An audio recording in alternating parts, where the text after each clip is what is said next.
ఎందుకమ్మా ఇలా చేస్తున్నావు? ఓయన్నా, నేను ఏం చేసినా మన మంచి కోసమే చేస్తాను. నువ్వేమో వాళ్ళని నెత్తిని పెట్టుకుని నన్ను తిడుతుండావు. నువ్వు చేసిన పనికి తిట్టడం కాదు, ఏం చేసినా తప్పులేదు. అసలు వాళ్ళు ఏం తప్పు చేశారు?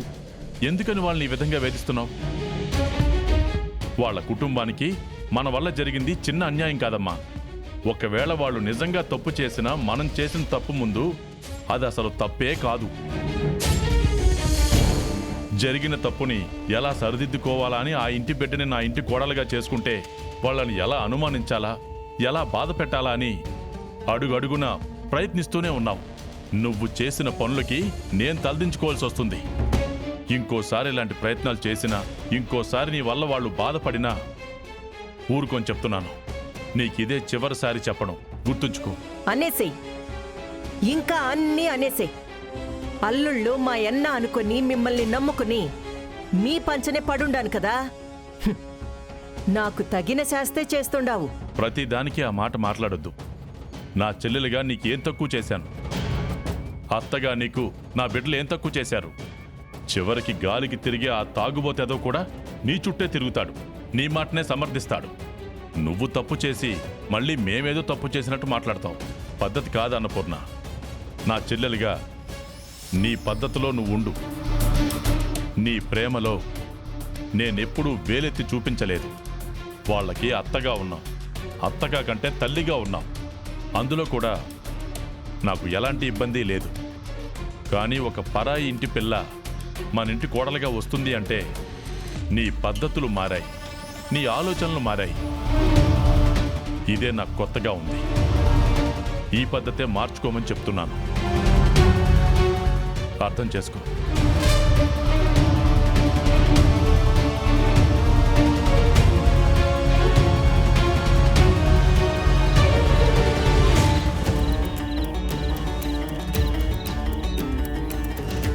రండమ్మా.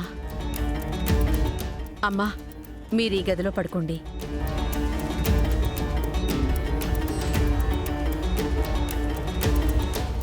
ఏంది ఈ గదా? ఏసీ లేదు, ఏమీ లేదు.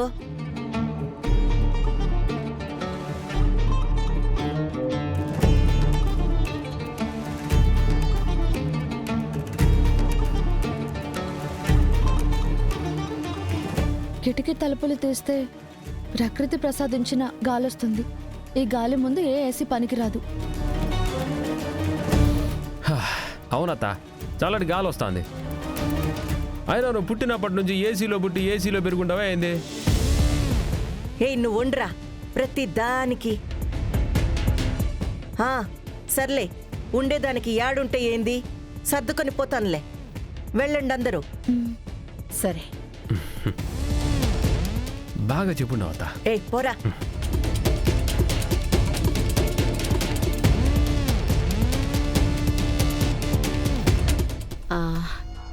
బాబు, మీరు వెళ్ళి ఆ గదిలో పడుకోండి. మేమందరం ఇక్కడ హాల్లో పడుకుంటాం. అయ్యో పర్వాలేదండి, మీరు గదిలో పడుకోండి.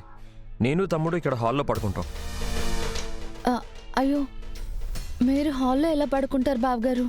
వద్దు, మీరు గదిలో పడుకోండి, మేము హాల్లో పడుకుంటాం.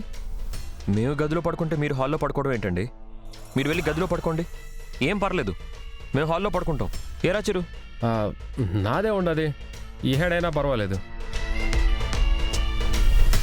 ఈడ హాల్లోనే బాగుండదు. సరే బాబు, పడుకోండి.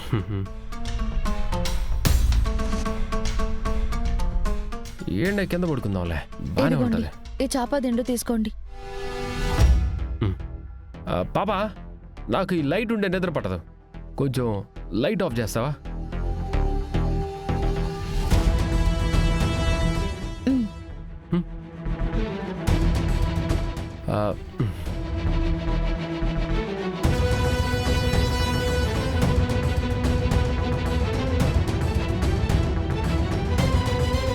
ఓ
అన్నయ్య బెడ్షీట్ కప్పుకుంటావా? లే ఏయ్ లే.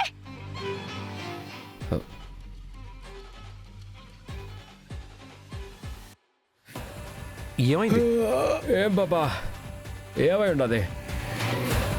ఏమట్టా కోపం పడతా ఉండవు? ఇది మా అన్నయ్య బెడ్షీట్. ఇది నువ్వెందుకు కప్పుకున్నావు? మీ అన్నయ్య బెడ్షీటా?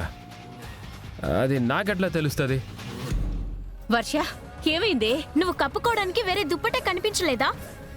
అసలు నిన్ను ఇంట్లోకి రానివ్వడమే తప్పు.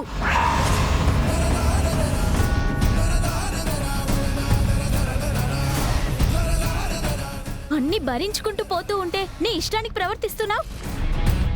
నీ వల్లే కదా మా అన్నయ్య చనిపోయాడు.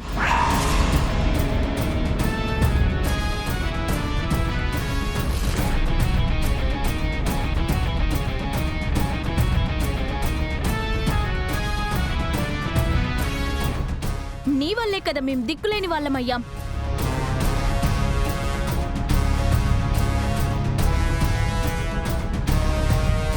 వర్ష ఏం మాట్లాడుతున్నావు? ఆపు. మా అన్నయ్యని చంపి మళ్ళీ ఇంట్లో అడుగు పెట్టావు. ఆ, ఇప్పుడు మా అన్నయ్య బెడ్షీట్ కప్పుకున్నావు. ఇలాగే వదిలేస్తే నీ ఇష్టం వచ్చినట్టు చేస్తావు. ఏయ్ ఏంటా మాటలు? నోరు మూసుకో. నువ్వుండమ్మా. ఎవరి మొహాన్నైతే జీవితంలో పొరపాటున కూడా చూడొద్దనుకున్నానో అలాంటి వాడు వచ్చేసి మన ఇంట్లో పడుకున్నాడు.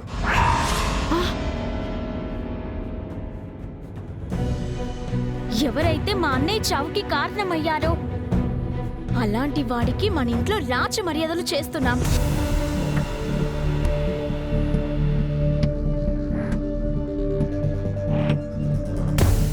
అక్క పెళ్లి చేసుకుందని మౌనంగా ఊరుకుంటుంటే అన్నయ్య దుప్పటే కప్పుకున్నాడు. మా అన్నయ్య వస్తువులు ఇంకొకసారి తాకావంటే మర్యాదగా ఉండదు చెప్తున్నా. వర్ష చెప్తుంటే అర్థం కావట్లేదా నీకు?